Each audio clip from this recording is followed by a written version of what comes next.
নমস্কাৰ আজি নতুনকৈ 20টা আঁচনি ঘোষণা কৰিছে মই হবিয়েক জনাইছো অসমবাসী ৰাইজৰ বাবে আহি পৰিছে ভাল খবৰ আঁচনিক লৈ বৃহৎ ঘোষণা মুখ্যমন্ত্ৰী হিমন্ত বিশ্ব শৰ্মা প্ৰথমটো খবৰ অৰুণোদয় আঁচনিক লৈ বৃহৎ সিদ্ধান্ত ৰাজ্য চৰকাৰৰ ৰেচন আৰু আধাৰ কাৰ্ড নাথাকিলে কৰ্তন হ'ব অৰুণোদয়ৰ ধন পূৰ্বতকৈ হলনি হল অৰুণোদয় আঁচনিৰ নিয়ম নতুন ৰূপত আহিব অৰুণোদয় 3.0 ৰেচন কাৰ্ড নাথাকিলে বঞ্চিত হ'ব অৰুণোদয় আঁচনিৰ পৰা ৰেচন কাৰ্ড থকাৰ উপৰিও থাকিব লাগিব এতিয়াৰে পৰা আধাৰ কাৰ্ড অৰুণোদয়ৰ বাবে প্ৰয়োজন হ'ব আধাৰ আৰু ৰেচন কাৰ্ড নতুন নিৰ্বাচনী প্ৰক্ৰিয়াৰে আৰম্ভ হ'ব এতিয়াৰে পৰা অৰুণোদয় 3.0 অৰুণোদয় 3.0 আৰম্ভ হ'লে পুৰণি হিতাধিকাৰীয়ে বঞ্চিত হ'ব পাৰে অৰুণোদয়ৰ পৰা নতুনকৈ 20 লাখ হিতাধিকাৰীয়ে লাভ কৰিব অৰুণোদয় আঁচনিৰ ধন 47 লাখ পৰিয়ালে লাভ কৰিব অৰুণোদয়ৰ ধন ৰাজ্যৰ মহিলাসকলৰ বাবে ভাল খবৰ আহি গল হ'ব বিচাৰিছে নেকি লাখ টকাৰ গৰাকী হ'বলৈ আজিয়েই কৰক এই কাম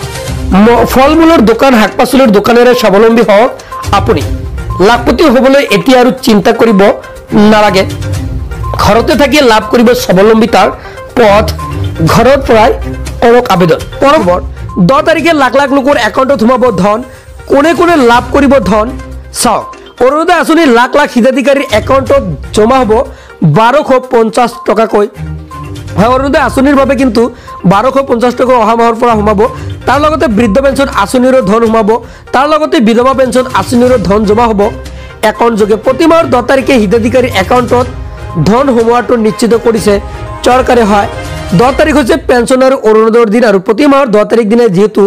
হিতাধিকাৰীসকলৰ একাউণ্টত ধন জমা কৰি দিয়ে আৰু তাৰ বাবে কিছুমান গাইডলাইন বান্ধি দিছে যদিহে আপোনাৰ বেংক একাউণ্টৰ কেৱাইচি আপডেট কৰা নাই শীঘ্ৰেই কৰি লওক হয় যদি কেৱাইচি কৰা নাই শীঘ্ৰেই কৰিব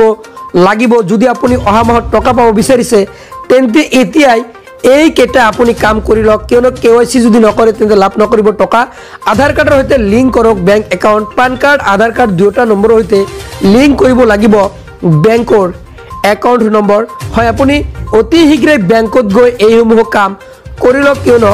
বেংক একাউণ্টত পেন আৰু আধাৰ লিংক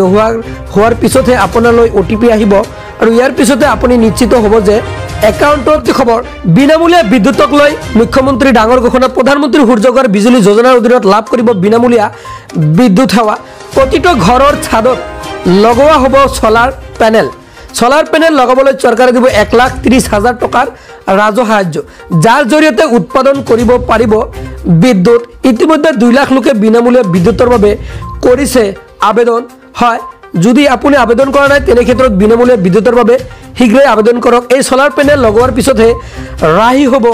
85% বিদ্যুৎৰ বিল বিদ্যুৎ মাচুলৰ বাবে আপুনি ভৰিব নালাগে ধন হয় আপুনি